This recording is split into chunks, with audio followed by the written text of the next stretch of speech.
Hebreus capítulo 8, voltando aqui.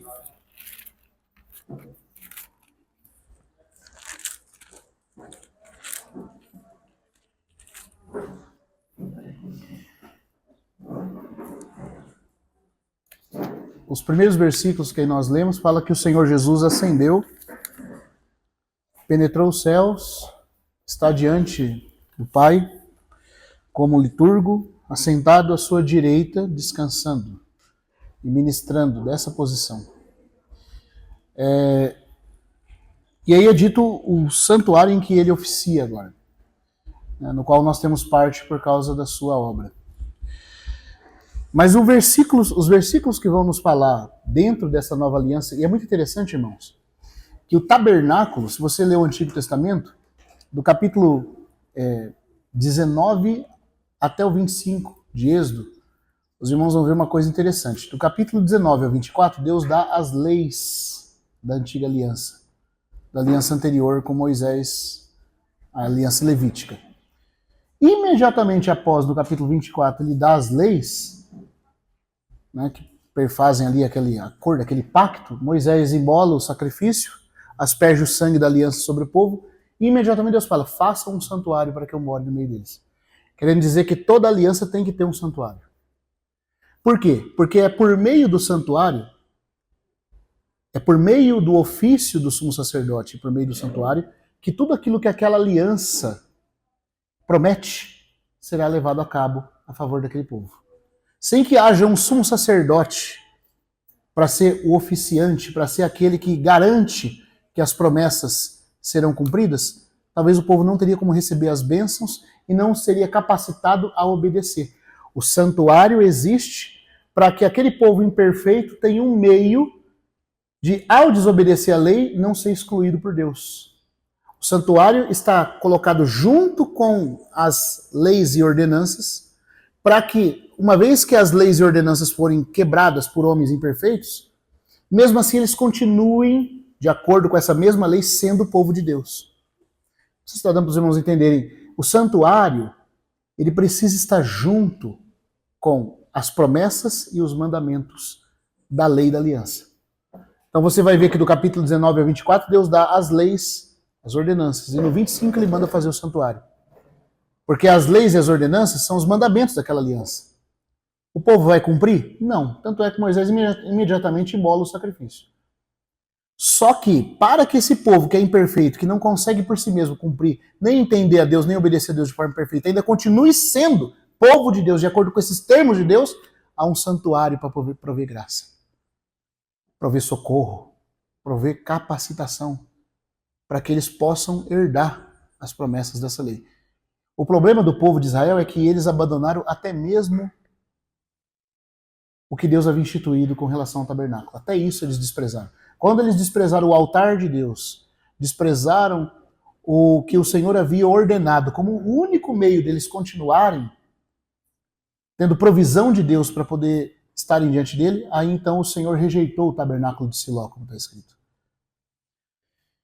Mas isso é muito importante. E agora aqui em Hebreus a gente vê falando que Jesus se tornou sumo sacerdote segundo a ordem de Melquisedeque, ao ressuscitar. Ele adentrou um santuário superior. E esse santuário superior está lá para que tudo que Deus prometeu nas suas promessas da nova aliança sejam efetuadas em nós. Deus dá a lei no Antigo Testamento e imediatamente faz o santuário com o sacerdote para prover meios do povo receber aquilo que a lei tinha de benefício para eles. E também deles serem socorridos quando quebrassem a lei. Assim também no Novo Testamento, o Senhor Jesus é o sumo sacerdote segundo a ordem de Melquisedeque, com promessas superiores da nova aliança, mas nós somos o povo, né? Que somos incapazes em nós mesmos. Então esse sumo sacerdote no santuário celestial dará provisão superior a nós, para que aquilo que ele alcançou diante de Deus tenha benefício a nos dar. E o que é o conteúdo do ofício sacerdotal dele nesse templo celestial? Ele está lá. Isso vai ser ampliado no capítulo 9, mas já no capítulo 8 você começa a ver que ele ministra em 3 grandes esferas. O seu oficiar como sumo sacerdote implica em fazer cumprida em nós as bênçãos da nova aliança. E quais são essas bênçãos? Vamos ver então aqui, voltando para o capítulo 8. Capítulo 8. Versículo, vamos começar no 7. Porque se aquele primeiro houvesse, o primeiro pacto, né? Houvesse sido sem defeito, não se haveria procurado lugar para um segundo pacto. Porque, reprovando-os, né, diz, eis que vem dias, diz o Senhor, em que estabelecerei para a casa de Israel e de casa de Judá um novo pacto. Veja, irmão, novo pacto aqui é no sentido do pacto com o povo. Já havia outras alianças de Deus no Antigo Testamento, mas com indivíduos. Agora, a aliança com o povo, a primeira que foi feita foi aquela do Sinai. E é agora com o povo que ele está fazendo um novo pacto, que ele está prometendo, de novo com o povo. Ela não seria, aqui algumas versões falam a primeira aliança, mas na verdade deveria ser traduzida por aliança anterior. Porque alianças de Deus já ocorreram no Antigo Testamento.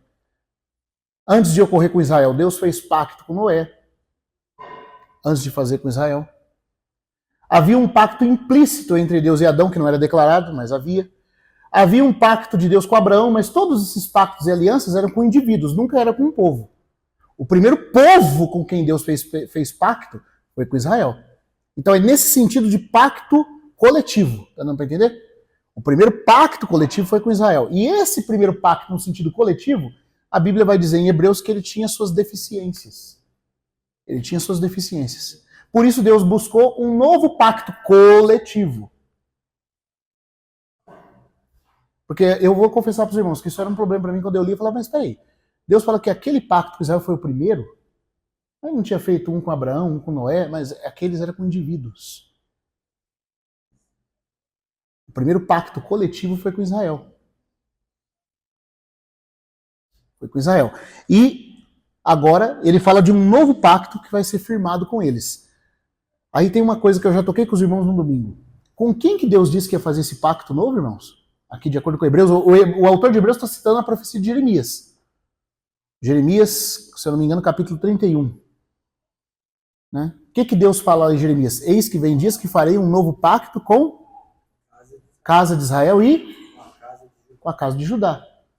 Ué, mas se é com Israel e com Judá, o que tem a ver comigo que sou parte da igreja? Mas sabe o que é maravilhoso? Ele fala que ele vai fazer. Israel e Judá ainda não estão dentro desse pacto porque rejeitaram o Messias. Mas um dia vai ser feito. Agora, lembra que na última noite do Senhor, quando ele foi traído, ele toma o cálice? E ele fala o quê? Bebei deles todos. Este é o cálice da nova aliança no meu sangue. Irmãos, que coisa impressionante. O que ele quer dizer é o seguinte, com Israel isso vai acontecer. Mas porque nós aceitamos aquele que Israel rejeitou, nós temos as bênçãos do novo pacto antecipadas. A igreja participa do que Israel e Judá só vai participar no futuro.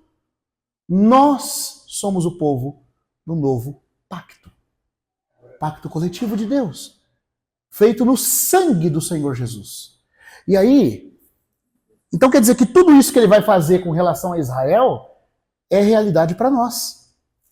Quer dizer, eu não tenho que esperar um milênio para isso que começar a acontecer comigo. Israel tem que esperar um milênio. Eu não. Tudo que ele falou que vai fazer com Israel no milênio deve ser uma realidade na nossa vida agora. Quais são essas coisas? O que são essas bênçãos, essas promessas que ele falou que vai ser dada a Israel quando eles entrarem para dentro do novo pacto? Então tem 3 coisas aqui. A primeira, vamos lá. Aí, versículo 10. Pelo qual este é o pacto que concertarei com a casa de Israel depois daqueles dias, diz o Senhor. Porém minhas leis, essa é a primeira bênção desse novo pacto, da excelência desse novo pacto. Porém minhas leis em sua mente, e as escreverei sobre seus corações. E lhes serei por Deus, e eles me serão por povo. E ninguém ensinará cada qual ao seu concidadão, nem cada um ao seu irmão, dizendo, conhece ao Senhor, porque todos me conhecerão. desde o menor até o maior deles. Essa é a segunda bênção. A primeira bênção é a lei viva e o poder vivo de Deus nos corações do indivíduo. Não é algo mais externo, mas interno, capacitador, poderoso e novo, inscrito no coração, levando você a ter uma vida interior com Deus. Isso tem tanta bênção nisso, irmãos. É que a gente lê e a gente não medita nas implicações dessas coisas, à luz da Bíblia. Mas a primeira coisa é que a lei foi transportada daquilo que era interno para interno. Por causa do Espírito Santo com o qual Deus inscreveu em nossos corações e não em tábuas de pedra. Como diz Paulo em 2 Coríntios 3. A segunda coisa é um conhecimento vivo e intuitivo de Deus. Essa aqui, na verdade, é a mais profunda das bênçãos. Um conhecimento espiritual, relacional e intuitivo com o Senhor. E a terceira grande bênção, e aparece no versículo 12. Porque serei o quê? Propício às suas iniquidades. E nunca jamais me recordarei dos seus pecados. A terceira grande bênção é perdão de pecados e paz na consciência. Agora eu queria entrar um pouquinho mais nos detalhes disso com os irmãos. Embora a ordem aqui colocada comece do positivo, das questões positivas, para chegar até naquela questão negativa do perdão dos pecados, na nossa experiência, a primeira coisa que nós provamos quando nós começamos a desfrutar, a usufruir da nova aliança, é a última das bênçãos mencionadas. E ela é mencionada por último não porque ela vem por último, porque os irmãos vão ver que é interessante, ó. Ele diz que ele vai inscrever as leis no nosso coração, na nossa mente. Ele vai nos dar um conhecimento intuitivo, espiritual e poderoso de Deus. Certo? Mas ele vai fazer isso por quê, de acordo com o versículo 12? Por quê? O porquê significa que o versículo 12, na verdade, vem antes. O versículo 12 é a base do que ele está fazendo nos versículos anteriores. Porque fui propício com as suas iniquidades, ou seja, eu tirei o pecado do caminho, então agora eu posso infundir dentro deles as minhas leis. E dar um conhecimento espiritual com uma intuição forte, para que eles sejam guiados pela unção do Espírito. Deu para entender, irmãos? Isso está no versículo 12. Se você olhar o 12 e falar, porque fui propício. Tem algumas traduções que falam, porque usarei de misericórdia, mas está errado. A palavra no grego não é misericórdia. A palavra é propiciação mesmo. Entendeu? Porque fui propício. A gente vai ver as implicações disso. Então, irmãos, vamos pegar agora e falar um pouquinho mais prático disso, pela misericórdia do Senhor, se a gente puder tocar nisso. A primeira grande bênção, se nós queremos, eu não vou falar que levanta a mão quem quer, porque eu sei que todo mundo quer, senão a gente não estaria aqui. Se nós queremos, eu sei que você quer, você não quer ter uma vida poderosa com Deus? Quer ou não quer? Você não quer ter uma vida que conhece o Senhor de verdade? Que tem como diz a Escritura, né, tem as suas leis inscritas no coração. Tem um relacionamento vivo com o Senhor e com a sua palavra. E que conhece não só o Senhor por causa dos textos das Escrituras, mas que conhece o Senhor na força e na unção interior do Espírito, te guiando com frescor, de modo claro. Isso é ou não é maravilhoso? Isso é maravilhoso, irmãos. A gente vai ver a implicação disso. E eu quero e eu sei que você também quer. Mas a primeira coisa que tem que acontecer, a primeira coisa que nós desfrutamos é a propiciação e o perdão dos pecados. Tem que começar por aí. E nós vamos ver que Hebreus vai tocar nisso com muita sensibilidade, porque se não começa por aí, é daí dos nossos problemas em relação à nossa consciência para com isso, que desenrola-se todos os problemas da vida cristã. Quando ele fala aqui que ele vai ser propício, ele está falando que ele vai, então, preparar uma obra, um meio, de que o pecado vai ser tirado de diante dele. Não vai haver mais problema de pecado no nosso relacionamento com ele. Por uma obra que ele fez. Mas aqui, o autor de Hebreus, ele sempre toca nessa questão, não do ponto de vista primeiro só de Deus. Deus foi propício. Mas a questão que fica agora, irmãos, é a seguinte. Precisava haver propiciação para que a barreira do pecado fosse tirada de diante dele. Mas como nós somos sacerdotes, sob o sacerdócio do Senhor Jesus, se nós queremos servir o Deus vivo e verdadeiro com a bênção que ele nos deu diante dele, o capítulo 9 vai dizer que a nossa consciência Não só Deus tem que remover o pecado diante dele, mas nós, como sacerdotes da ordem de Melquisedeque, usufruindo essas maravilhas, a nossa consciência tem que descansar assim como Deus descansa. Deus valoriza o sangue, mas a minha consciência tem que se apropriar do sangue também. Deixa eu fazer uma pergunta para os irmãos. Acaso nós temos paz no sangue de Cristo? Paz mesmo. Paz de saber assim que Ele me perdoou de todos os meus pecados. Todos, absolutamente todos. Não há nada que eu possa fazer que vai me afastar eternamente dele de novo. E para cada ato pecaminoso também que eu cometer, existe uma fonte de purificação constante que em nada é insuficiente, irmãos, para prover meio de eu ter comunhão com Deus ininterrupta. Paz. Diz que uma vez George Whitefield encontrou Jonathan Edwards. E quando um chegou diante do outro, aqueles grandes campeões, né, do evangelho, o que você vai falar? Né? Dois irmãos tão profundos, conheciam tanto da graça do Senhor, o que um falou para o outro? Se um pegou na mão do outro e falou assim, irmão, você sabe que os seus pecados estão perdoados. Tudo começa com paz na consciência. Eu quero entrar por esse ponto com os irmãos aqui.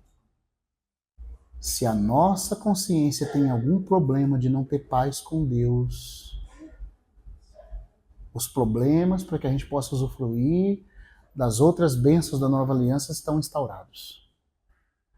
Deus já foi propício, mas no capítulo 9, quando amplia essa questão, vai dizer que não só Deus agora é propício, mas que a minha consciência se apropria do sangue. O sangue foi para Deus ver primeiro, mas depois é para mim também me apropriar. Para que, como Deus diz que está em paz comigo, eu me sinta em paz com Ele. Irmão, eu não tenho eloquência e capacidade, eu quero que o Espírito Santo faça isso no coração dos irmãos. Como que você acordou hoje? O frescor desse perdão estava sobre a sua consciência? Frescor, irmão, quer dizer o seguinte, se você morrer agora, instantaneamente, você vai em plena paz com Deus, sabendo que não há nada entre você e Ele. Sua consciência está lavada até esse ponto? Se não estiver lavada até esse ponto, não quer dizer que Deus não te perdoou e não foi propício, mas você tem problemas na consciência porque você não se apropriou conscientemente do perdão, do que significou esse perdão. Então, embora Deus está todo pronto para te dar, você não consegue desfrutar por causa da deficiência em você. Eu queria mostrar uma coisa interessante para os irmãos acerca disso. Você sabe que no Antigo Testamento, o sacrifício que provia perdão, ele é representado em dois tipos. Tem o sacrifício anual, que é aquele que a gente já citou aqui, que é da expiação, Levítico 16. Mas eu pergunto para os irmãos, se o sacrifício que provê perdão nacional para Israel, na tipologia que fala da obra perfeita de Cristo na expiação, é o de Levítico 16, por que Deus ordena ofertas de pecado no capítulo 5 e 6? E ofertas pacíficas no capítulo 3? Um sacrifício como o do 16 não era o suficiente? Para simplificar a pergunta, o sangue da oferta da expiação em Levítico 16 era levado aonde? Quem que contemplava esse sangue? Pode falar, eu sei que tem gente aqui. No propiciatório. O propiciatório ficava onde, irmão Mero? No lugar santíssimo, lá diante de Deus. Era Deus que via e baseado naquilo ele era propício ao povo de Israel. Mas o povo não via. O povo estava perdoado, mas corria o risco de não desfrutar desse perdão. De se alegrar nesse perdão. De sentir a paz que esse perdão traz. Aí sabe o que Deus fazia? Agora, não para ser perdoado estando diante dele posicionalmente, mas para desfrutar adorando a paz desse perdão. Sabe o que Deus mandava fazer? Ele mandava fazer uma outra oferta que o adorador trazia quando vinha adorar. Porque o problema nosso, irmão, você vai saber disso por experiência, não é que Jesus já não proveu o perdão, mas nós não conseguimos adorar ele com poder, muitas vezes. A gente chega na reunião tudo com a consciência culpada, por causa de pecado, por causa de problema. O problema é na nossa adoração, no nosso tributar rendição a Ele, nós somos afetados. Ele já viu o sangue e está satisfeito, mas quem não viu o sangue? Quem não viu, os irmãos estão entendendo o que eu quero dizer com sangue aqui. Quem não se apropriou, não foi dada a consciência, não foi aberto por revelação, o que significou esse sangue? A minha consciência não tem desfrutado do que é isso. Por isso que eu chego murcho, não consigo louvar, não consigo adorar o Senhor. Estou sempre lembrando de acusação, de problemas. Por quê? Porque eu não vi, irmão, o tamanho do que foi esse perdão. Na hora de adorar, eu estou reconciliado com Ele. O sangue está lá no propiciatório. Esse é Cristo como oferta de expiação. Yom Kippur. Mas para o adorador não é Levítico 16. Levítico 16 é a obra do sacerdote pelo pecador. Mas a obra do comungar do adorador é Levítico 3. Porque agora não está tratando mais com a minha posição, mas com a minha condição ao adorar. Com a minha consciência. Está dando para os irmãos entenderem isso? Agora, o sangue da oferta pacífica era colocado aonde, irmão? É por isso que os irmãos vão ver que tem diversos sacrifícios. Para falar de aspectos do único sangue de Cristo. O sangue é para Deus, mas o sangue também tem que ser experimentado na minha consciência. Na hora que eu vou adorar. Na hora que eu sou salvo, eu nem tenho muita consciência do que o sangue fez. O sangue é todo no que tange a salvação. Tá dando para entender, irmãos? O sangue é só para Deus. Só Deus viu. Independente se você está tocando nisso ou não, você está salvo. Mas se você vai caminhar na força do Espírito, adorando o Senhor, depende da sua consciência tocar o sangue. Agora vamos lá para Levítico, então, para a gente ver isso. Queria mostrar esses dois aspectos para os irmãos. Uma coisa é o sangue para Deus, outra coisa é o sangue para o adorador ver. Levítico, presta atenção, vamos lá no capítulo 3, porque aqui nós vamos ver a oferta pacífica. A oferta pacífica é um sacrifício de paz, significa que o adorador está feliz com Deus. Paz fala de alegria, de contentamento. A palavra hebraica aqui sugere que essa paz envolve aquela plenitude, aquele gozo. Ele está feliz com Deus. A marca da vida cristã é a felicidade. Por que você é feliz? Porque sou perdoado. Não há mais nada entre eu e Deus. Se eu morrer agora, eu estou feliz. Não só porque sou salvo, mas porque eu vou ser amparado por um Pai que vai me abraçar. Não há nenhum problema que o sangue não resolveu. Então, na hora que eu adoro, eu me conscientizo da eficácia do sangue. A oferta pacífica fala do sangue na consciência, enquanto a expiação fala do sangue provendo salvação diante de Deus. Agora, olha o sangue da oferta pacífica onde ele é posto. Capítulo 3 aí, ó. A lei, quando Deus está decretando a oferta pacífica, é muito interessante, irmãos. Eu tenho sido tocado pelo Senhor para meditar no tabernáculo e nas coisas das figuras da lei, porque são tão ricas. Quando você começa a contemplar o Senhor tocar, eu tenho acordado de manhã e lido e meditado, às vezes até posto algumas coisinhas, compartilhando com alguns irmãos, mas porque é tão maravilhoso. O Senhor é tão rico, é tão específico nas coisas. No capítulo 3, então, ele vai falar dessa oferta pacífica, da oferta da alegria, do gozo. Está falando do seu desfrute com Deus como adorador. Porque ele já proveu o sangue da expiação no propiciatório. Mas você tem que ver o sangue na base do altar. Ó, capítulo 3. Se a sua oferta for um sacrifício de paz, é algo que você e Deus desfrutam um com o outro. Não é só ser salvo pelo sangue. É ter paz na consciência pelo sangue. É ter força para adorar. Por causa de tudo que o sangue significa. Se a sua oferta for um sacrifício de paz, se oferece de... Nossa, aqui a minha letra está apagada aqui. Apagaram o Levítico aqui. De vacada. Seja macho ou fêmea, apresentá-lo-á sem defeito ante Yahvé. Apoiará sua mão sobre a cabeça da vítima e a degolará à entrada da tenda da reunião. A entrada da tenda da reunião é um sacrifício que o sangue é derramado com todo mundo vendo. Todo mundo está vendo aquele sangue. O sangue do novilho, que era da expiação, ele era morto dentro do tabernáculo e levado para dentro do véu. O povo não via. Mas na adoração, no comungar, é o adorador que está vendo o sangue. Está se apropriando. Irmão, nunca vai ser demais nós bendizermos o sangue. Nós falarmos do sangue. Nós nos envolvermos com o assunto do sangue do Senhor Jesus. Na verdade, quanto mais espiritual uma pessoa é, se ela é realmente espiritual, ela não vai achar que ela precisa menos do sangue porque agora ela peca menos. Ela vai saber que se tem até alguma santidade nela, é tudo porque o sangue é o caminho. Só Deus sabe tudo que o sangue significa. Mas o adorador aqui, ele tem que ir ganhando consciência disso.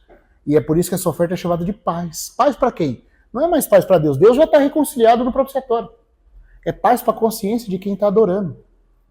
Porque é ou não é verdade, irmão? Vamos ser verdadeiro aqui. Você acha que a hora que você está de mau humor na reunião, você está abatido, Deus está abatido com você? Deus está abatido com você? Você acha que tem alguma coisa que você possa fazer que faz o Senhor ficar abatido? Assim, nossa, estou decepcionado com você. Você acha que é assim? Não é mais, irmão, porque Jesus lidou com isso para sempre, de uma vez por todas. Mas aonde que fica o problema? Eu estou abatido. Eu estou me sentindo acusado. Eu estou me sentindo indigno. Você vê que o problema é todo na consciência de quem está adorando. Então o que Deus manda fazer? Mata o animal, impõe as mãos, isso é um sacrifício para trazer paz. Por que ele vai ter paz? Como o irmão Witness Lee escreveu naquele cântico Pacífica Oferta. Pacífica oferta. Essa oferta aqui, ó. Impomos-te as mãos. Na experiência e no fato, contigo a união. A Deus nós te ofertamos na reunião, Senhor. Com o Pai nós te desfrutamos como uma provisão de amor. Tu és nossa paz. És nossa paz. A ti adoração. Com Deus e com o homem temos paz. Que reconciliação. O sangue aspergido, não só no propiciatório, aqui agora, na entrada da tenda. Ao vê-lo, temos paz. O sangue dessa oferta, com Deus nos trouxe paz. Irmão, nós temos que aprender a usufruir o sangue de Cristo. Eu não estou falando só de você fazer aquela oraçãozinha assim, ó, Senhor, me lava o teu sangue e sai com... Não.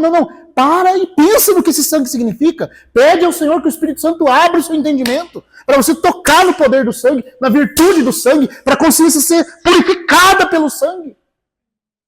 Para você saber que você está de pé não é pela sua força, é pelo sangue. Pelo sangue você vence a acusação do inimigo. Pelo sangue você apazigua a sua consciência. Pelo sangue você desfruta amor com os irmãos. Pelo sangue, o sangue fez tudo.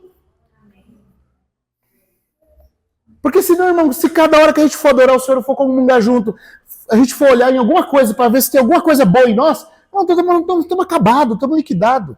Satanás sempre vai trazer alguma coisa na sua consciência para mostrar algum tipo de imperfeição, algum tipo de defeito em você. E você não desfruta o Senhor porque você fica lá. Ah, é verdade mesmo. Quem sabe na outra reunião é melhor, né? Ou eu vou ficar aqui meio jururu aqui, porque pelo menos o irmão vai ver que me doeu, né? Eu tenho que mostrar para os irmãos que me doeu aquele comportamento. Né? Ou o esposo briga com a esposa dentro de casa. Até pedir perdão para o outro, mas vem para a reunião, agora tem que ficar mudo. Ah, porque ela vai me ver gritar louvando o Senhor depois de ter brigado lá? Ela tem que saber que me doeu.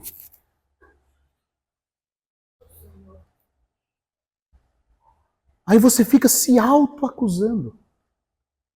Porque você está confiando no quê? Na sua perfeição, não no sangue. Você não adora a Deus, eu não adoro a Deus por causa da minha perfeição. Você adora por causa do sangue, irmãos. Amém. Você proclama a vitória do sangue.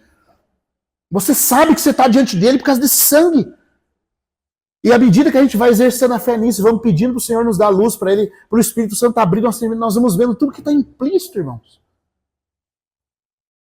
E nós vamos tendo paz. Até a esfera da reunião muda quando os irmãos tocam no sangue com propriedade. Às vezes o inimigo vem e põe um topor, põe um peso na reunião, põe um peso nas mentes, nos espíritos dos irmãos. Você não sabe o que está acontecendo. Alguma coisa está acontecendo. Você sente que tem alguma coisa errada. E se a gente não ter consciência do que é o poder do sangue do Senhor Jesus, irmãos, a gente vai ficar caçando motivo. Será que está em mim? Será que está no irmão? Será que os irmãos estão bem? Será que os irmãos estão com sono? O que está acontecendo? Mas se você conhecer o que é o sangue, você vai dizer assim, pela vitória do sangue, nós pedimos a presença do Senhor entre nós.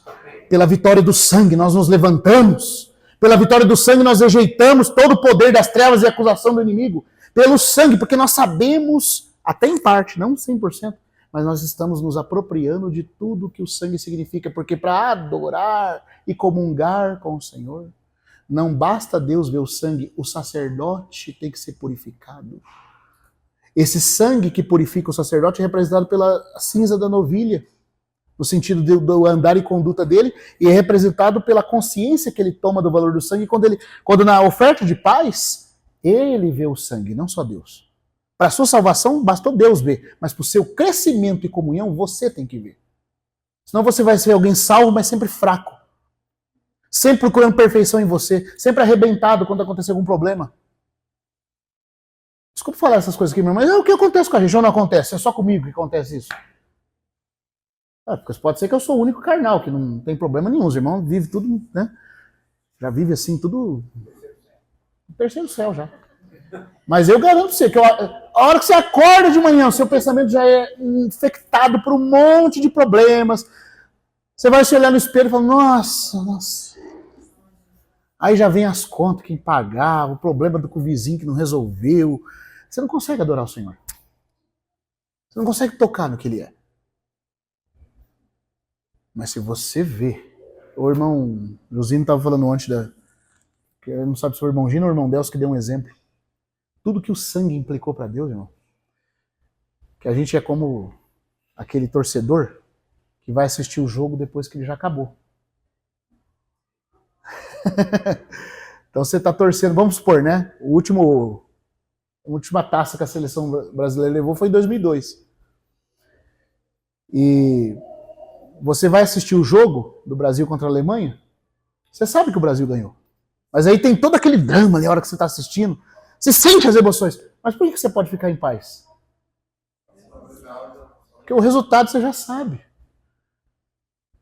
Então, nós estamos aqui agora num jogo que está sendo recapitulado, porque nós já sabemos quem ganhou.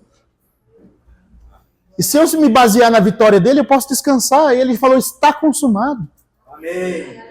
Ele exibiu, irmão, para nós. E nós estamos aqui. Então, por quê? Por quê? Tem sentido um torcedor se desesperar, arrancar os cabelos, se ele já sabe, ele está assistindo um jogo que ele sabe qual foi o resultado final, por mais que tenha ali os embates, que ele não tem que se descabelar, irmão. Por que nós nos descabelamos? Ficamos preocupados.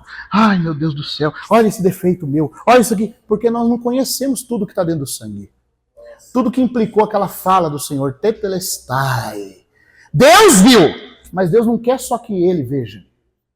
Para a salvação, em tudo que implicou a salvação, só ele pode ver. Mas para o adorador, para que eu possa tocar o Senhor, para que eu possa ter paz, sacrifício de paz. Essa é a ênfase aqui. Oferta pacífica, gozo, alegria. Faz o seguinte, Arão, você pega isso aí, impõe as mãos, e degola na frente da tenda, e aí o versículo continua falando o quê? Os sacerdotes, quem são os sacerdotes aqui hoje? Levanta a mão. Aleluia. Os sacerdotes o quê? Filhos de Arão, o nosso verdadeiro Arão é o Senhor Jesus, somos filhos dele, somos sacerdotes. Aspergirão o sangue do propiciatório? Ao redor do altar. Por quê? Ao redor do altar significa que é uma coisa que todo mundo vê. Todo mundo toma consciência do que é aquele sangue. Agora não é Deus que está vendo o sangue, é os sacerdotes. O sangue visto por Deus é para a sua salvação. Mas o sangue que você se apropria é para a sua comunhão, para o seu crescimento, para a sua adoração, para a libertação da sua consciência. E você sabe que você está de pé, não é baseado em nada. Irmão, por pior que seja o nosso problema, se eu não tivesse esse problema, também não seria pela ausência desse problema que eu estou de pé. Eu estou de pé com problema ou sem problema por causa do sangue do Senhor Jesus. Amém. E à medida que eu vou me apropriando disso, irmão, minha vida vai sendo vencedora. Minha consciência vai sendo purificada e restaurada à normalidade. Porque o problema da consciência é um problema sério. Se você não trata a sua consciência, você naufraga na fé. Então é uma grande bênção que ele possa restaurar a nossa consciência ao ser propício em relação aos nossos pecados. Agora sim, vamos lá para Hebreus 9,14.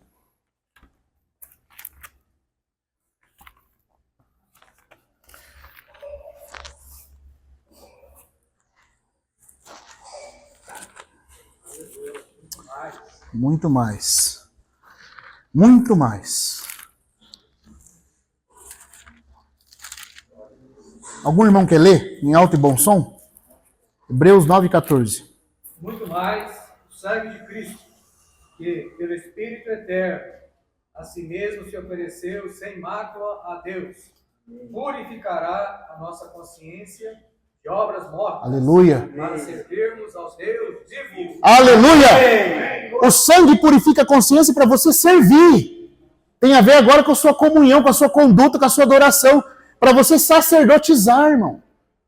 Aí não é sangue no propiciatório. O sangue do propiciatório é o sangue que Jesus levou depois do Calvário. Ele ascendeu aos céus e apresentou diante de Deus. Isso garante salvação para mim e você. Agora, não é só isso. Baseado no sangue que está sobre o propiciatório, ele me dá, como sacerdote que sou agora, a experiência da oferta pacífica. Que é o sangue que eu vejo. Para que eu possa purificar da minha consciência, servir o Deus vivo e verdadeiro. Obras mortas é aquilo que te dá morte na sua consciência, que te enfraquece. São as coisas das quais você se envergonha, que fica na sua consciência. Mas o sangue de Jesus, pelo poder do Espírito... Por que tem que ter o Espírito? Porque eu posso falar todas essas coisas aqui, você pode ler todas essas coisas e não tocar. Mas pelo Espírito ele se ofereceu. E o Espírito Santo toma as realidades do sangue e conscientiza você delas. Quando ele faz isso, você dá pulos de alegria. Você se sente liberto. Fala aleluia! Aleluia, porque eu não só fui salvo, eu sou também purificado e santificado pelo sangue. Deus está em paz comigo, eu estou em paz com Deus. Não há nada, irmão, como uma vida de paz. Paz verdadeira. Paz verdadeira. Dostoiévski escreve um livro chamado Crime e Castigo. E esse livro é interessante. Ele mostra um sujeito que comete o crime matando uma velha agiota. Ninguém sabe. Mas ele sabe. O livro vai, ao longo de todo o processo, descrevendo o que acontece com uma alma que ninguém pode culpá-la, mas que ela não pode se desculpar. O livro é todo em cima disso. A mente adoece, o corpo adoece. E faz valer aquela frase de Santo Agostinho, né? Agostinho de Hipona que dizia: se te perseguirem no campo, fugirás para a cidade. Se te atormentarem na cidade, fugirás para dentro da tua casa. Se te perseguirem dentro da casa, fugirás para dentro do teu próprio coração. Mas quando no coração você encontrar sua consciência contra você mesmo, para onde você fugirá de você? A dor do não ser perdoado, de não estar em paz, enlouquece, irmãos. Porque quando a consciência não está em paz, a mente fica instável, confusa e doente. O próximo passo é que a emoção começa a adoecer. A vontade se enfraquece. E o corpo começa a somatizar. Até mesmo dentro do cérebro. Neuroquimicamente começa-se a romper-se os neurônios na sua ligação perfeita. A pessoa começa a entrar em várias contradições e deixar um rastro que indica que ela não está bem. Tem um cântico que eu estava cantando hoje de manhã, enquanto eu estava meditando nisso. Eu lembro de um cântico dos irmãos da Assembleia de Deus que eu cantava lá na minha infância. É simples, eu cresci ouvindo essa letra, mas eu acho tão bonito. Eles cantam assim: felicidade é ter Cristo ao meu lado e saber que por Ele sou salvo, ter meu nome escrito no céu. Meu nome está escrito nas mãos de meu Jesus, quando morreu ali na cruz. E assim, muito feliz sou eu. Felicidade é ser lavado no sangue de Jesus e sempre andar na sua luz, até o dia que Ele voltar. Olha que maravilha, irmãos. Você foi salvo, hoje você está andando na luz, aguardando Ele voltar. Você sabe que quando Ele voltar para fazer justiça nesse mundo, você não está devendo nada. Você está indo para os braços de um Deus que vai te abraçar por todo sempre. Diante dessa paz, até a morte fica pequena. Você morre em paz. Eu lembro de uma vez também que uma consciência dessa me invadiu, enquanto eu estava indo para um encontro de jovens na região de Rio Claro. Eu estava dentro do carro com o querido irmão Gustavinho, que os irmãos aqui conhecem, a família dele, os pais dele, eu e ele e a irmã dele. Aí tava, eu tenho medo de raio, você não sabe. Eu me pelo de medo de raio, de trovão. Mas tenho medo, irmão. Uma vez eu fiquei sozinho em casa, né, sem essa consciência no momento, né, porque você vê, né, as deficiências nossas. E aí começou a chover e trovejar. Eu tava sozinho, tava só eu e meu cachorro. Aí acabou a luz para variar. Aí dava aqueles relâmpagos que iluminavam tudo dentro de casa. O cachorro correu pro meu lado, mas eu queria correr pro lado dele, porque eu queria que ele me protegesse e ele queria que eu protegesse ele. Tanto medo que eu tenho de raio e trovão. Medo, mas medo mesmo. Você pode cair no mundo com vento, não tem problema. Mas se eu ver um raio, terrível. Como diz o irmão Deus, aquela fortaleza, né? Ali, aquela coisa. Isso é o que eu sou em mim mesmo. Mas eu lembro que nesse dia a gente estava indo para o encontro e eu comecei a pensar no significado de que Deus me salvou para sempre, de que eu estou em paz para sempre. E aquilo começou a invadir a minha alma, sabe? Começou a invadir a minha alma. E aí caiu uma tempestade de chuva e granizo, e começou a ter trovão e granizo. Cada trovão. E eles dormiram, né, do meu lado, no banco de trás. Aí eu estava escutando uma canção daquele jovem chamado Marcos Almeida, que canta assim, Meu Lar. E ele canta assim na letra, Meu lar já está pronto, mas ainda não. É agora, mas eu tenho que esperar. Quer dizer, por um lado tudo está feito. Por outro lado eu tenho que aguardar. Mas eu tenho que aguardar sabendo o seguinte, que é só um véuzinho que eu atravesso e eu já estou. Porque tudo já é meu, tudo está consumado. E eu comecei a cantar isso, aqueles trovão e raio, né?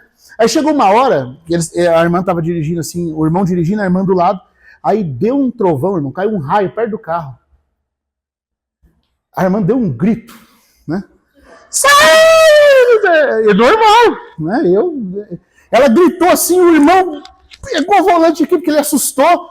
E eu lembro, olha só que loucura, o irmão vai achar que é loucura, mas na hora que isso aconteceu, eu estava numa paz, num estado de paz e gozo com o Senhor tão profundo, eu falei assim, podia virar o carro agora. Eu falei assim com doçura pro Senhor, podia ser agora, Senhor, por que não? Por que não? Se agora isso acontecesse, eu ia para o outro lado. Só um véuzinho, só uma cortininha. Atravessaria e estaria para sempre com ele. Porque o raio não pode me matar, nada me mata mais. Eu vivo para guardar, na consciência de que tudo já está feito. Paz, perfeita paz. Esses mesmos irmãos cantam outro canto assim, paz, paz, perfeita paz. Tem quem aceita a mensagem da cruz. Aceite a Cristo, a fonte da paz. Paz só se tem em Jesus. Sacrifício de paz. Paz na consciência. Paz para servirmos o Deus vivo e verdadeiro. Com vida e poder. Porque o que nos enfraquece, nos tira a vida, é a falta de paz na consciência. O irmão Marshall Lloyd Jones escreveu um livro chamado Depressão Espiritual. Você sabe o que é curioso nos capítulos desse livro? Ele vai dizendo que a fonte da depressão é a fonte da perda da paz na consciência. Por alguma coisa a consciência está tendo problema. Em alguma coisa tem treva na sua consciência. Ele seus irmãos sabem que ele era um médico e ele vai escrever, né, do ponto de vista clínico psicológico, mas analisando pela Bíblia. Toda falta de equilíbrio interior é porque em alguma coisa a sua consciência não tocou realmente no que significou a obra do sangue do Senhor Jesus. Tá vendo, irmãos? Mas o que o sumo sacerdote está fazendo lá em cima? Pelo poder da sua intercessão, ele está intercedendo para que o Espírito Santo abra nossos olhos, a fim de nós vermos que para com as nossas iniquidades ele foi propício. Amém. Não foi só misericordioso, foi propiciação. Teve um pagamento justo, baseado no qual ele diz: está tudo quitado. Ninguém pode me separar dele mais, e nem meus pecados podem me impedir de ter comunhão com ele mais. Tudo está feito. À medida que eu vou desfrutando disso, a minha consciência vai sendo curada. E aí, irmãos e irmãs, o que vai acontecer? Vamos para alguns versículos aqui agora interessantes. Vamos lá em 1 Timóteo, capítulo 1.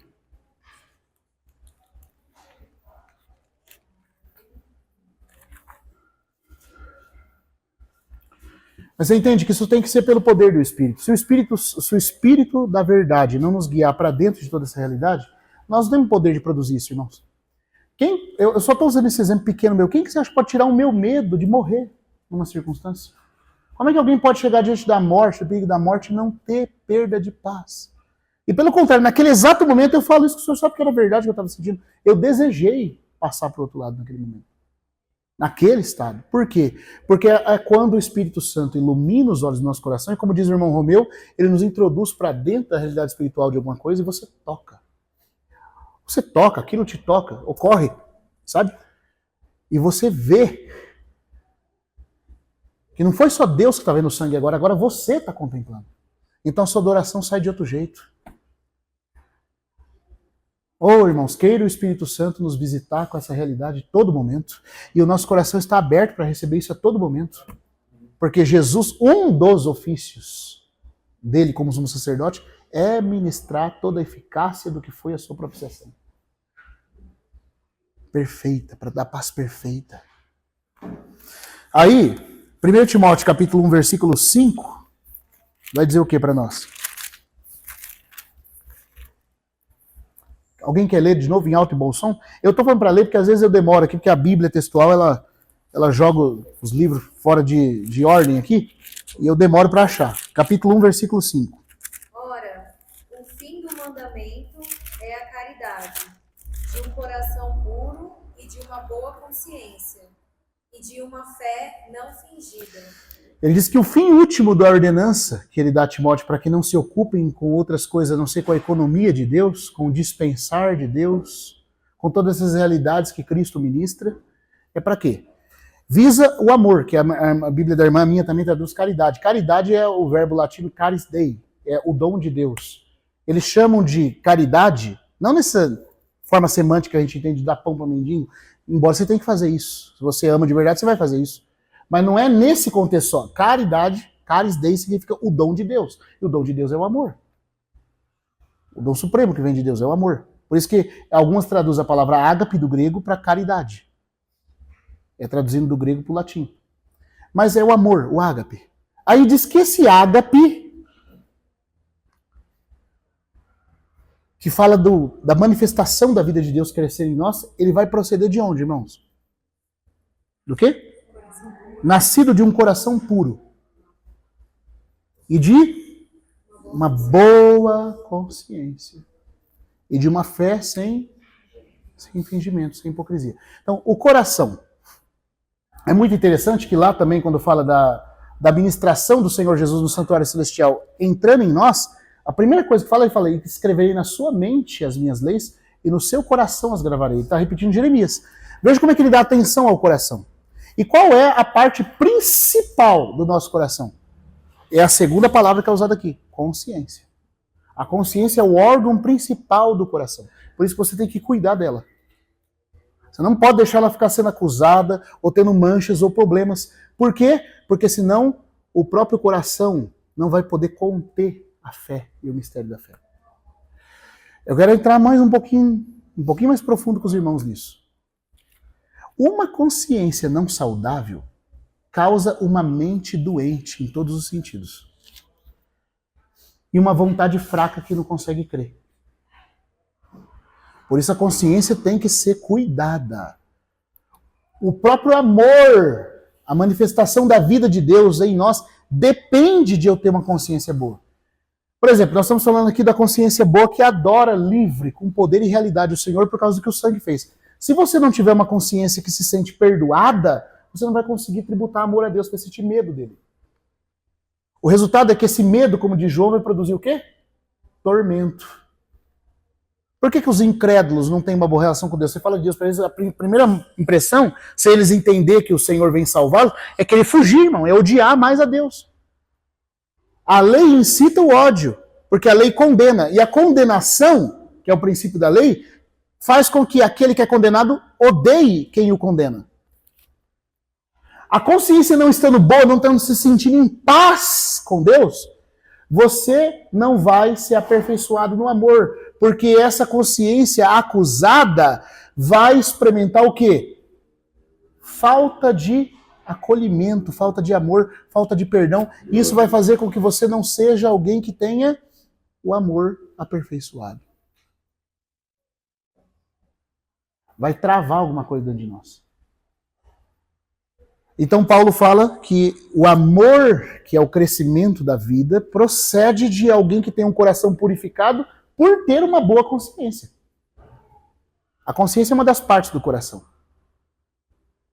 Quando o coração está saudável, a consciência se sente em paz, purificado. Agora, quando a consciência não está em paz, o que vai acontecer? O coração não vai se sentir amado. Porque ele não vai experimentar amor. Não tem como ele experimentar amor se ele está se sentindo condenado.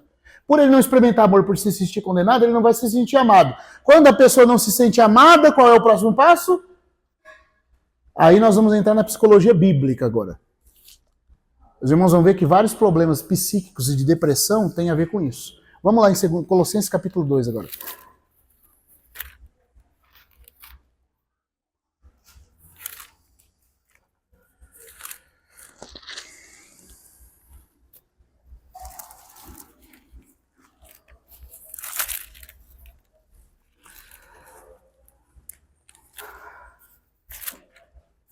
Colossenses 2,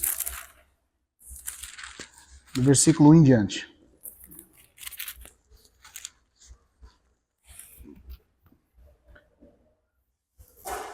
Veja a psicologia do Espírito Santo. Você pode falar de psicologia, desde que a sua psicologia seja do Espírito Santo. Não seja de Freud, não seja de ninguém mais que o Espírito Santo. Inclusive é um livro muito bom de um irmão, chamado Oswald Chambers. Ele escreveu um livro chamado Psicologia Bíblica. Eu gostaria de indicar para os irmãos lerem. É um material excelente. Na verdade, o título em inglês original é Cristo, a solução prática de Cristo para os problemas da vida. Mas é interessante que aí ele mesmo diz que essa solução prática tem a ver com o tipo de cura psicológica que Cristo faz no nosso coração. E para isso nós temos que entender como funciona o coração. O irmão Lee falou muito bem disso no livro A Economia de Deus, e também o irmão Otmani fala disso. Esses livros são livros que a gente deveria conhecer, irmãos, para a gente conhecer esses assuntos. Não dá tempo de eu falar tudo aqui na mensagem. Mas olha que interessante o que Paulo vai falar aqui. No capítulo 2, versículo 1, que a gente fica assim, irmão, exercita o Espírito. Não, irmão, usa o Espírito. Meu irmão, se o seu coração não estiver adequado, você não vai usar o Espírito. Você tem problema na consciência, que é o pivô entre o seu Espírito e sua alma. O coração é a saída da vida, diz Provérbios. Tudo que está no seu espírito, para alcançar você, tem que passar do espírito para o coração, mas a janela que é usada para isso é a consciência. E tudo que toca o seu coração, para poder se tornar vida espiritual, para entrar no seu espírito, tem que passar pela saída do coração. Ele sai do coração para o espírito, do espírito para o coração. E o órgão que faz essa transição é a consciência. Se a consciência não está boa, vai desajustar tudo dentro de você, vai desregular tudo. Agora, eu não sei se os irmãos estão percebendo, então, quão importante é o sangue de Cristo. Quão importante a gente conhecer tudo que o sangue implicou para a nossa consciência, não só para a nossa salvação. Então, no capítulo 2, olha como que o Paulo vai falar aqui, ele não vai tocar primeiramente no espírito da pessoa, ele vai falar do coração aqui, ele vai falar assim, ó, porque quero que saibais quão grande luta tenho por vós. E pelos que estão em Laodiceia, pelos de Colossos, pelos de Laodiceia, e por todos os que não me têm visto meu rosto pessoalmente. No grego fala, não me viram em carne. Então podemos dizer que é para nós também, porque nós também não vimos Paulo pessoalmente. Mas ele disse que lutava para que todos que não tivessem visto ele pessoalmente, para que os seus corações sejam o quê? Não, ele não toca no espírito primeiro. Por que você acha que Paulo não vai direto para o espírito? Para que o coração seja o quê? Confortado. Um coração desajustado, não se sentindo amado, não é consolado, não é confortado. Mas de acordo com Timóteo, o amor procede de uma boa consciência. O coração não está se sentindo amado porque não tem amor passando da vida de Cristo que está no Espírito para o coração. Mas por que não está passando? Porque tem algum problema na sua consciência. Algum mandamento do Senhor que você não obedeceu. Alguma coisa que o Senhor está pedindo que não está sendo feita. E que você precisa recorrer à cobertura do sangue. Para que isso não se torne um ponto de acusação e de enfraquecimento. Você tem que conhecer tudo que o sangue implicou.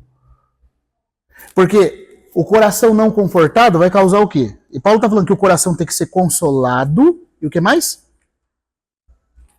Da onde veio o consolo, o conforto? De que eu sou amado. Da experiência com o amor. O amor, que provém de uma boa consciência, conforta o coração. Aí o coração confortado vai fazer o quê? Unido em amor. Ele vai experimentar o amor que o está consolando. Unido. Até alcançar o quê? Toda a riqueza da plena certeza do... Então você percebe que se a sua emoção estiver desregulada, o seu entendimento não vai ser saudável. Sua mente vai começar a ficar adoecida. Porque o seu coração não está se sentindo amparado e cuidado pelo amor de Deus. A mente começa a ficar confusa. Tem alguém aqui que sabe o que é isso? Mente confusa?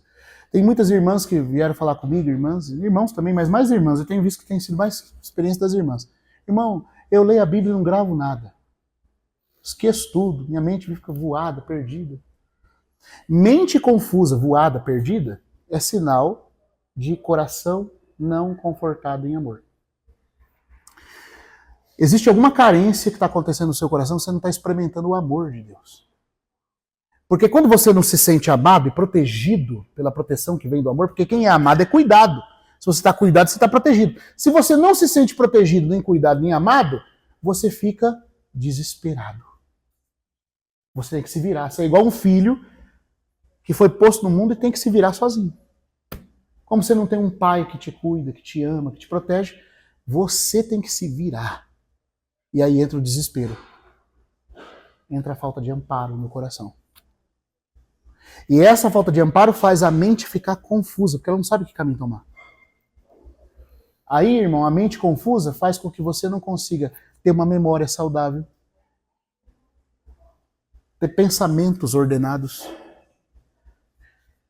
Começa a adoecer a alma. Para que o entendimento seja firme em convicção, é necessário o coração ser confortado em amor. Mas para o amor poder fluir para o coração, a consciência tem que estar funcionando normal.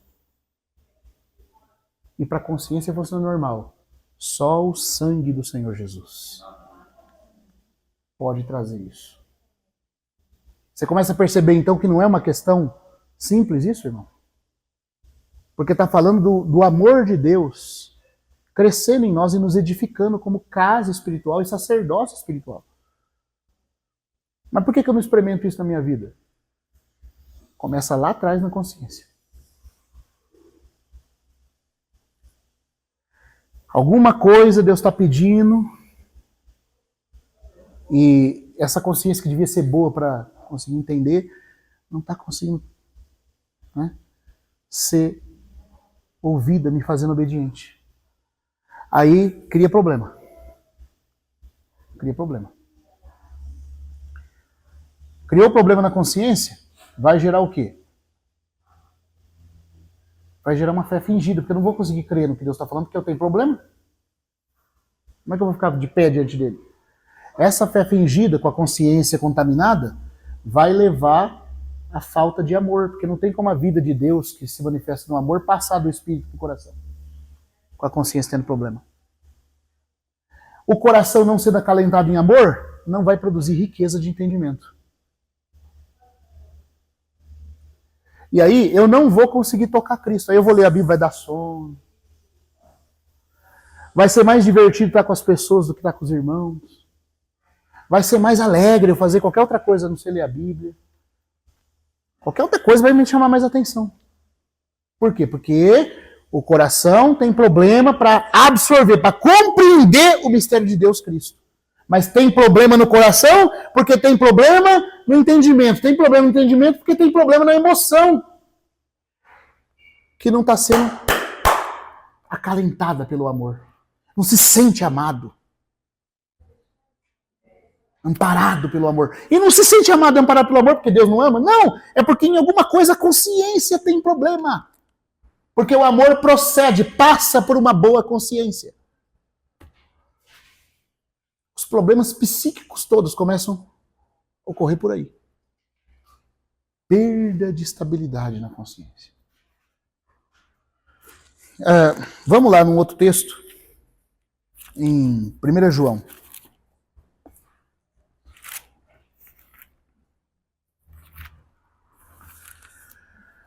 Aí você fala, mas irmão, minha situação é tão complicada, mas nossa, tem tanta coisa para resolver, então. Bom, mas você tem um grande sumo sacerdote. Nós temos um grande sumo sacerdote. Que não tem problema nosso que ele não conheça, que ele não possa, se nós orarmos, se nós realmente queremos que ele nos cure, que ele nos trate, nós abramos o nosso coração para que ele mexa dentro do nosso coração, que ele não vai mexer e não vai curar, não. Ele sabe tudo sobre nós, ele sabe todos os nossos problemas, nossos conflitos mais agudos que você pensar. Eu não tenho tempo aqui, nem sei se o Senhor me permite falar, mas eu já tive tantas crises nesse sentido, os irmãos puderem pensar. E sempre foi conhecer essa subjetividade do ministério do Senhor Jesus que me curou. Senão, irmão, vou falar de verdade, era para mim, hoje, vocês não me teriam aqui. Eu estaria, sei lá, talvez dentro de um hospício, numa cadeira de... Né, amarrado com uma camisa de força dentro de uma cadeira. Era aí que eu teria ido parar. Eu tive 2 momentos na minha vida com uma crise psíquica tão intensa que psicólogo nenhum conseguiu me ajudar. Mas foi esse ministério celestial do Senhor Jesus, entendendo a luz da palavra, como ele opera, e ele tomando pelo Espírito a palavra, ele começou a regular e colocar as coisas em ordem de mim.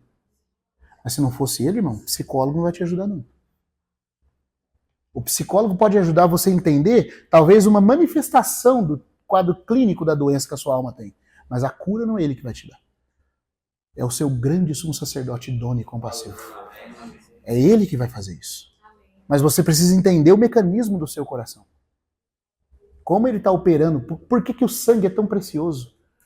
Ele garante coisas positivas na nossa adoração e comunhão, mas ele elimina as barreiras para que eu não fique adoecido na minha consciência. E a consciência tendo paz vai ser um canal para o amor no coração. O amor amparando o coração, me sinto protegido, eu não estou jogado a léu. Eu tenho desfrutado do amor de Deus. Então o amor vai fazer o quê? Que eu tenha toda a riqueza do entendimento.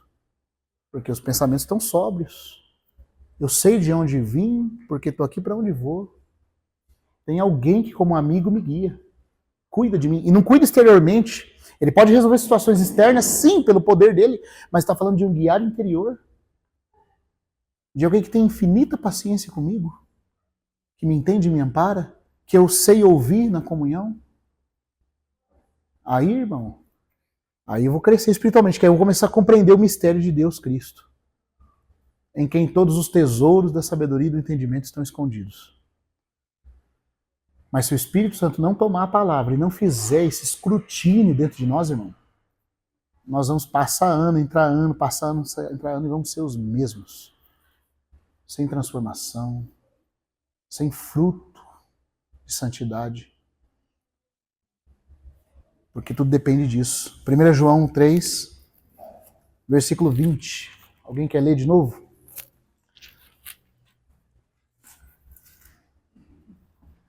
Pois se o nosso coração Deus é maior que o nosso coração. Conhece todas as coisas. Amém. Esse versículo às vezes é usado por alguns irmãos num sentido que não é o sentido que ele tem. Tem irmão que fala assim, não, seu coração está te acusando, fica tranquilo, Deus é maior que o seu coração. Não é isso que João está falando.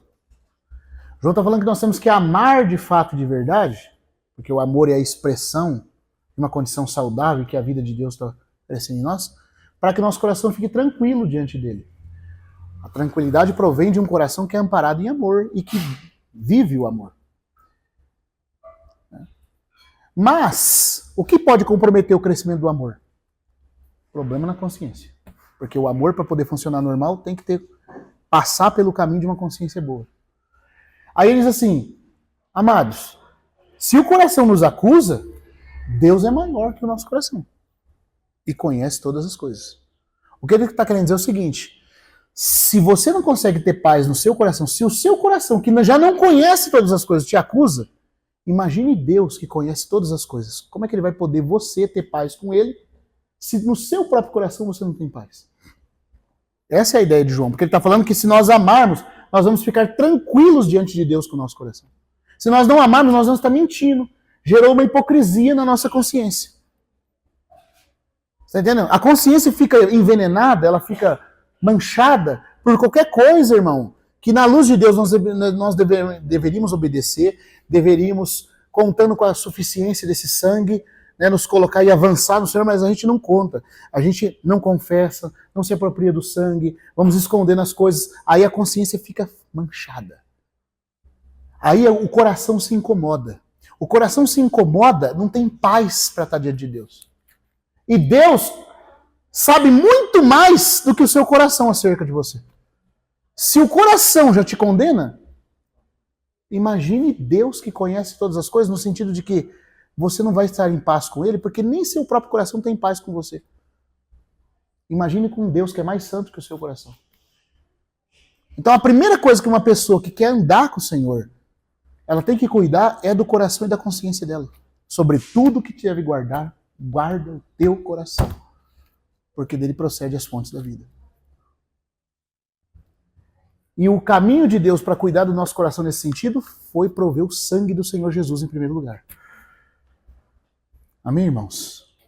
É ou não é precioso quando a gente olha isso? Quando a gente vai tocando nessas coisas para saber se é apropriado de tudo que o Senhor Jesus fez. Não é um sangue só para dar salvação no propiciatório, mas é um sangue para ser derramado na base do altar, para que o adorador que está comungando se aproprie disso pelo poder do Espírito. Aí nós vamos conhecer. Eu não sei, de que hora que tem aí? Já acabou? Dá para continuar? Eu vou mais 10 minutos. Não sei se é o tempo previsto. Vamos lá em Jeremias.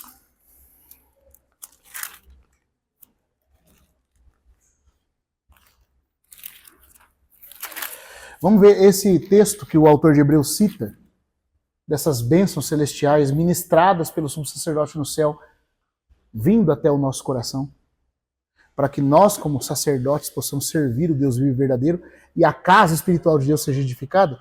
Vamos ver como é que ele trata isso aqui, no capítulo 31. Jeremias 31.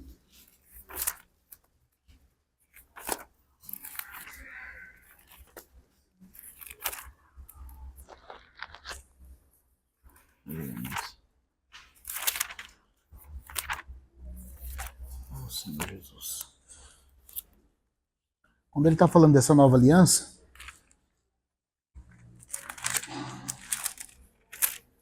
essa textual não me ajuda às vezes, sabe? Ela troca os capítulos de lugar. 691, João, obrigado. Deixa eu abrir aqui. Porque ela segue a Septuaginta e eu estou acostumado com a outra. Não acostumei ainda.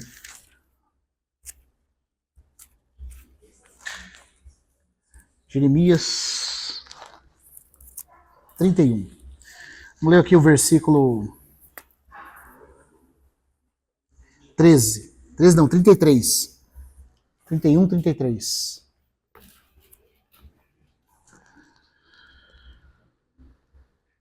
Mas este é o pacto que farei com a casa de Israel depois daqueles dias, diz Yahvé. Ele vai repetir aqui, né, o que está sendo citado lá em Hebreus. Na verdade, Hebreus está repetindo Jeremias, né? Dizendo assim: colocarei a minha lei em sua mente e a escreverei em seu coração.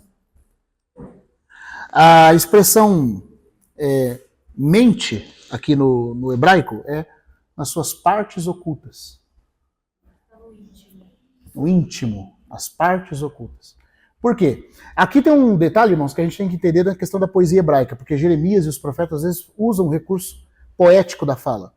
Então a poesia hebraica, ela põe uma ideia em cima e ela reforça ela embaixo. Isso é poesia hebraica falada por complementação. E também existe aquela questão do contraste. Às vezes, para você entender melhor uma ideia, é colocada uma verdade em cima e na linha de baixo é feito um contraste com ela. No caso aqui, não é por contraste, sim por complementação. Então ele fala: eu escreverei a minha lei na sua mente e a inscreverei no seu coração. A mente, então, equivale ao coração. Mas como a Bíblia da irmã colocou e como aparece no hebraico, não é a palavra só mente aqui. A palavra precisa partes ocultas, no plural. Isso significa que o coração é um composto de partes. O coração espiritual é um composto de partes. São chamadas de partes ocultas. Quais são essas partes? A gente já falou, a consciência é uma delas. E a gente está tratando com a consciência aqui, mas tem outras partes. Então, eu sei que os irmãos que leram o livro do irmão Mia, Nova Aliança, leram também o Homem Espiritual, Economia de Deus, e outros livros que tratam desse assunto, aquele livro do irmão Gino também, Frente à Caída, ele trata desses assuntos, e aí a gente vê que o coração é formado por 4 partes. As 3 partes da alma e uma parte do espírito, que é a consciência. Mente, vontade e emoção, né? E consciência. Mas, biblicamente, onde a gente vê isso? O coração é formado por 4 partes. A alma mais uma parte do espírito, que é a consciência do homem.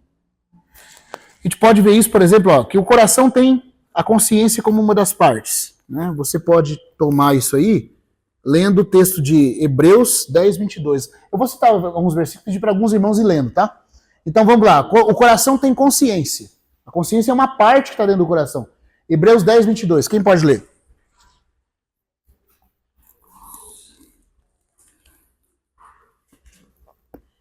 O outro irmão pode abrir em Mateus 9, versículo 4. A mente também é uma parte do coração. Essas partes ocultas, está citado aqui em Jeremias. Uma é a consciência, Hebreus 10, 22. Pode ler? Pode. Aproximemo-nos com sincero coração e plena certeza de fé, tendo o coração purificado de má consciência e lavado o corpo com água pura. Aí está vendo que o autor de Hebreus está dizendo que o coração tem que ser purificado de má consciência. Então a consciência está no coração. O que é o coração? Da linha de baixo? É as partes ocultas da linha de cima. Ele é formado por um composto de partes. Uma das partes é a consciência e a outra é a mente. Mateus 9, versículo 4. Mas Jesus, conhecendo seus pensamentos, disse: por que pensais mal em vosso coração? Veja, o pensamento, que é o ato da mente se exercitar, ele ocorre no coração. Então a mente está vinculada ao coração também. Isso é a psicologia bíblica. Né? Para não ser a psicologia de Freud. Vai falar para você de ego, superego, ídolo, não sei o que, tal. Não, vamos ficar com o que Jesus falou. Melhor. Né? É melhor ficar com aquele homem que voltou da morte, que tem certeza de tudo que é verdade a nosso respeito, irmãos. Do que é confiar num homem lá que estava falando que você tem inconsciente coletivo, essa coisa aí. Você vai entrar dentro do mar, talvez você pesca alguma verdadezinha lá dentro, mas não vá por esse caminho que não é 100% de certeza. Agora aqui a gente tem certeza. Então, o coração bíblico é formado por consciência e mente, mas também tem outra coisa. Emoção, né? Por exemplo, eu anotei aqui, mas até minhas notas... capítulo de João 16, versículo 22. João 16, 22. Quem pode ler? Ali Jesus está falando com os discípulos. E aí ele fala algo a respeito do coração deles. Está escrito lá? E eles vos estarão dessa sim, vem a hora em que todo que vos matar julgará prestar o serviço a Deus. Esse é o 22? Agora, portanto, vós tendes tristeza, mas eu vos terei novamente. O vosso coração se alegrará. O vosso coração se alegrará. Então, a alegria é uma emoção. Isso prova que o coração é capaz de se emocionar. A emoção é uma das partes ocultas do coração. O que mais? Ele tem vontade também. E a vossa alegria nenhum homem vos tirará. Sim. Vontade. O coração também tem vontade. Atos.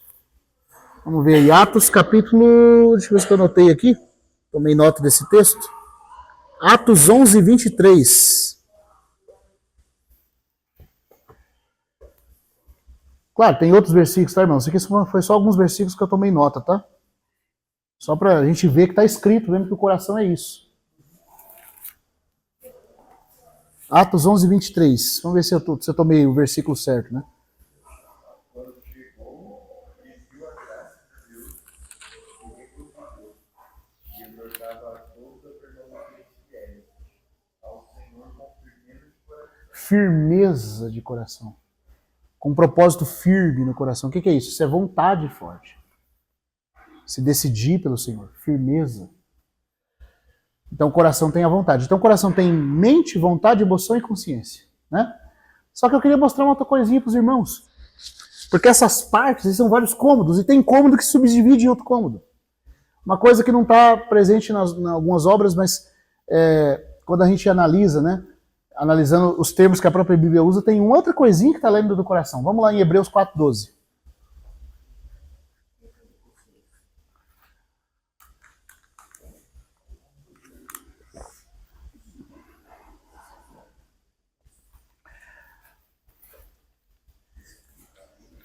Porque a palavra de Deus é viva e eficaz, e mais cortante que qualquer espada de dois gumes, penetra até o ponto de dividir alma e espírito, Sim.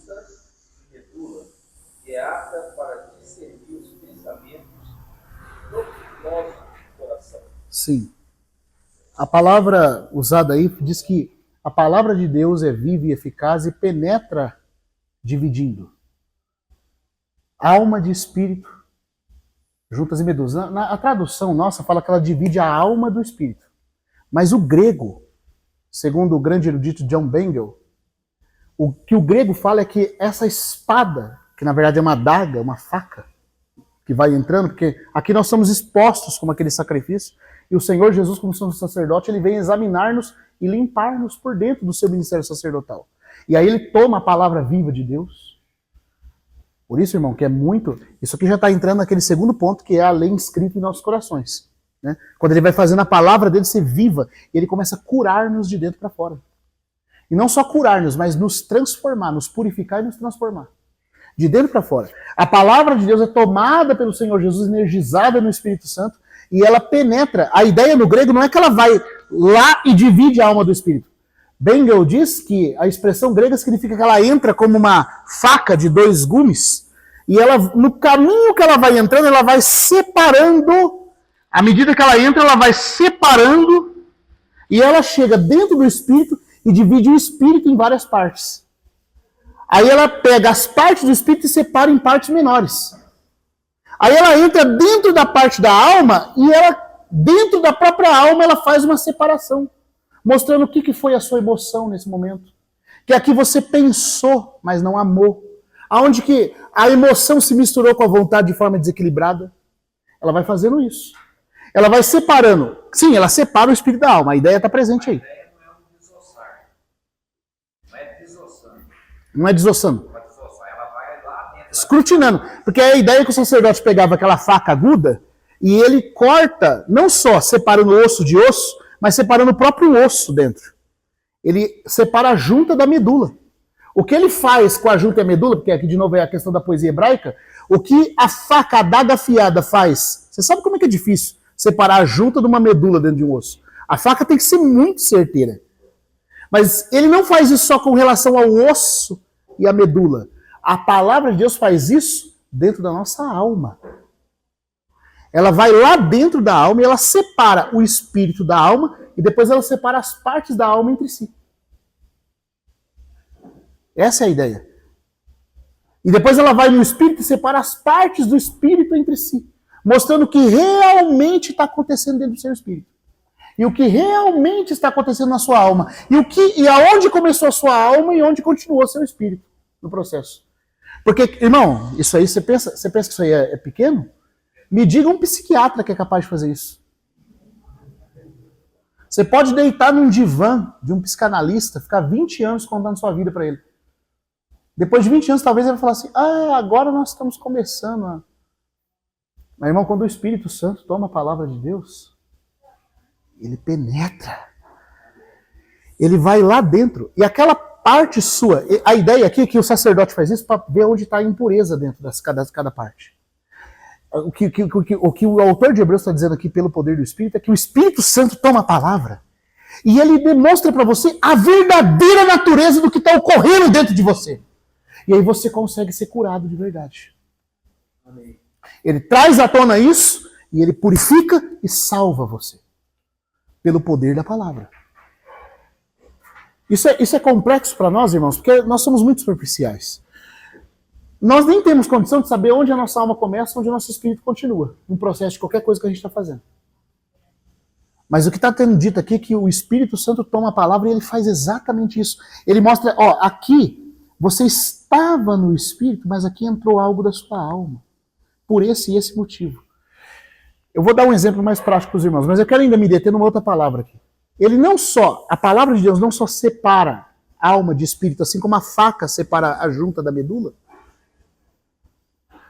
mas ele separa as partes da alma, equilibrando e mostrando cada uma delas como elas realmente estão, e operando dentro delas. As partes do espírito ele faz isso, mas aqui diz que ele faz algo mais. Ele é apta para discernir. A palavra grega significa ter um juízo correto do que realmente está ocorrendo, para demonstrar para o indivíduo o que está acontecendo com ele no momento. Ela discerne com juízo claro as intenções e propósitos do coração. A ideia aqui é que a intenção e propósito estão muito junto também, mas ela consegue separar uma coisa da outra e depois entrar dentro da própria intenção e separar a intenção em várias partes, mostrando onde ela começou, quais são os pontos que estão dentro dessa intenção. Ele consegue fazer esse exame minucioso. A palavra, aí é que eu quero falar sobre essas subpartes, porque o coração tem mente, vontade, emoção e consciência, mas aqui fala que ele tem entimeses, e a outra palavra grega que é usada aqui, só um pouquinho, deixa eu olhar aqui. Entimeses e enoion. Enoion. A palavra entimeses, ela é usada só 4 vezes no Novo Testamento. Ela não significa só pensamentos. Ela significa dentro. Tum é paixão, força, inclinação passional e carregada de emoção. É quando uma emoção sai junto com ira ou com uma forte carga emocional que pode somatizar no corpo.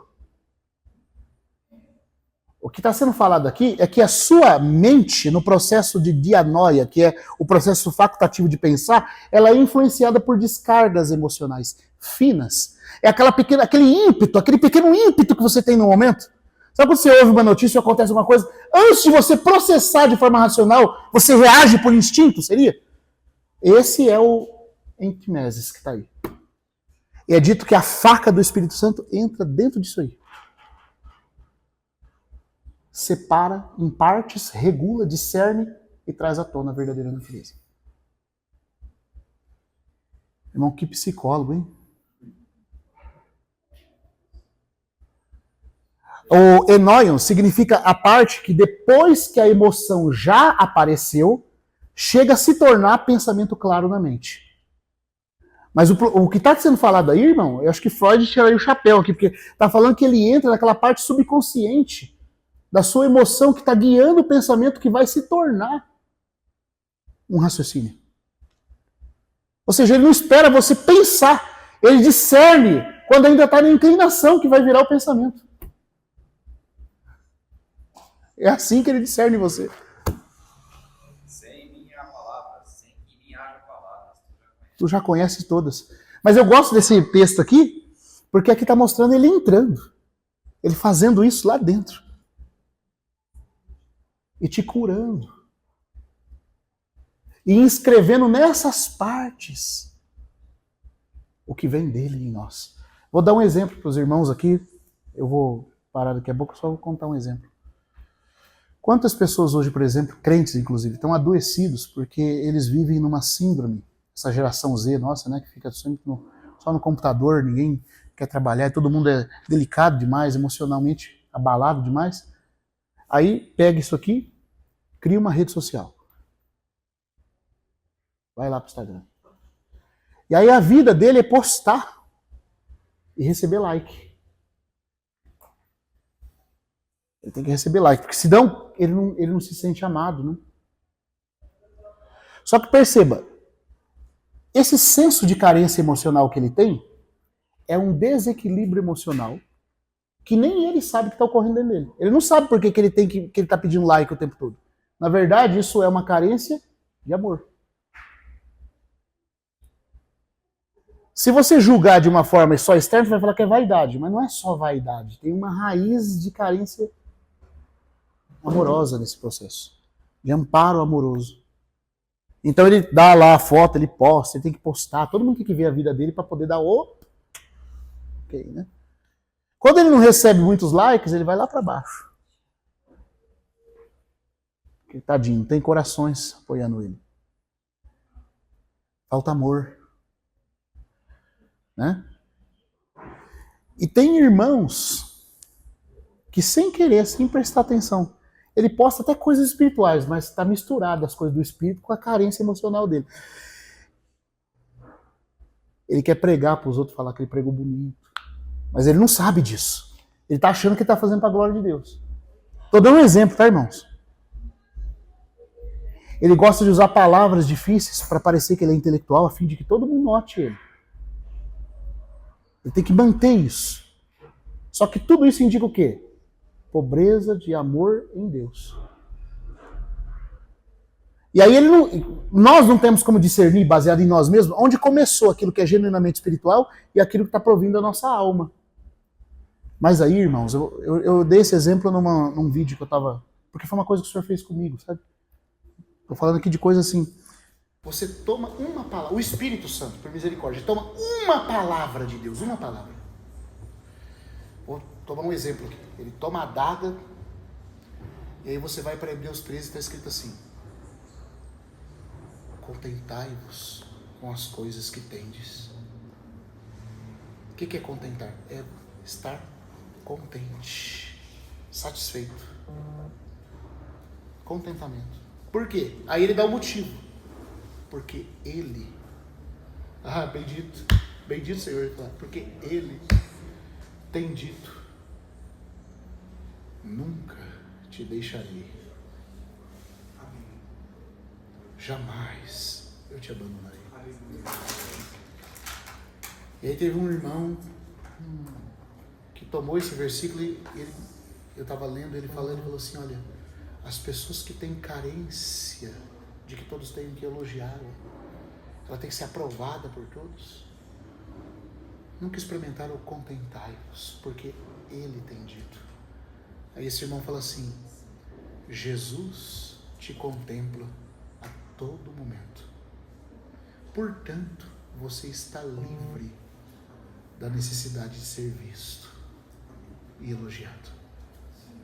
Quando você entende o contentai-vos porque ele tem dito, você não vive mais para as pessoas terem que sorrir para você.